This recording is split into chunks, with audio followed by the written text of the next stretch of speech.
Le Forum des collectivités de Saône-et-Loire, en fait, c'est une manifestation qui regroupe diverses entreprises de secteurs d'activité confondus qui viennent présenter leurs produits ou leurs services aux collectivités territoriales du département. On peut trouver vraiment de tout parce que les besoins d'une collectivité sont très larges. On va pouvoir trouver des enseignes qui vont proposer des solutions au niveau des travaux publics, aussi au niveau des solutions informatiques, des mutuelles. On va avoir des personnes qui peuvent faire de la vidéo aussi, de la sonorisation, des traiteurs, on a vraiment de tout. En plus des exposants, on a aussi des animations qui sont tenues par ces derniers, entre autres Enedis qui fait une intervention sur la transition énergétique. Le conseil régional de Bourgogne-Franche-Comté qui fait une intervention sur la région Bourgogne-Franche-Comté qui est un acteur de la transformation numérique du territoire, mais également la ville de Mâcon sur la future cuisine centrale qui va se mettre en place sur la ville de Mâcon. 300 maires à peu près sont présents ainsi que leurs adjoints, secrétaires et autres représentants des collectivités territoriales. Il y a donc 70 exposants sur l'événement aujourd'hui. Il y a des stands en particulier au regard des investissements qui sont en prévision sur la commune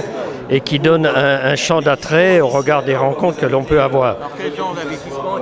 Là, entre autres, nous avons regardé d'un peu plus près ce que pouvaient être les investissements concernant les jeux d'enfants, sur les parcs, sur les espaces verdoyants que nous avons sur la commune. Outre le fait des stands où on peut récupérer un certain nombre d'informations, c'est aussi un lieu de convivialité, rencontrer d'autres élus, échanger à la fois de leurs problématiques, puisque je pense que toutes les communes ont connaissance de leurs problématiques. Ça permet aussi cet échange qui est riche et peut-être d'avoir quelques éléments de réponse au regard des interrogations que l'on peut avoir. Les rencontres se font de façon très informelle. C'est des échanges sur les façons de gérer une commune, sur la façon aussi de fonctionner réellement au niveau de nos petites communes. Est-ce qu'il y a des stands qui vous ont marqué, qui vous ont intéressé par rapport à votre projet municipal? Le stand d'Enedis, bien entendu, puisqu'on a des relations souvent avec eux. Dès qu'on fait des travaux, eh bien, on a forcément des contacts. Et puis la caisse d'épargne, parce qu'évidemment, à un moment donné, on a besoin aussi d'argent.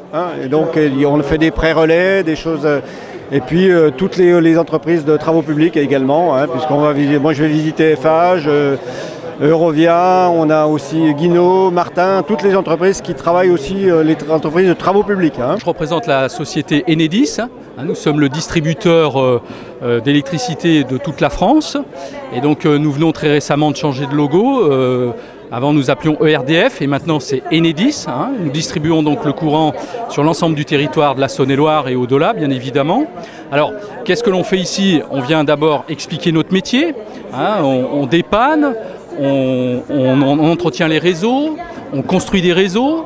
Et puis, nous sommes aussi là pour écouter ce que souhaitent les élus et aussi répondre aux nouvelles règles de la loi de transition énergétique. Adrea Mutuelle, c'est un acteur majeur de la protection sociale. Elle compte aujourd'hui 1 million de personnes protégées, enfin plus d'1 million de personnes protégées.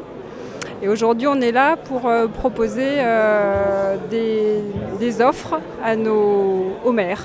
Pour les habitants de leur commune, donc proposer des garanties spécifiques à des tarifs négociés pour éviter derrière la démutualisation et puis préserver le pouvoir d'achat des retraités notamment. Et la deuxième proposition, donc nous avons des solutions pour la santé et la prévoyance des agents territoriaux. On est sur le salon depuis maintenant 12 ans, donc depuis la création du salon, on vient tous les ans.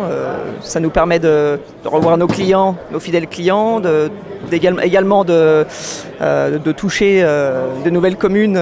Et donc nous on vend principalement des panneaux de signalisation, la signalétique, mobilier urbain.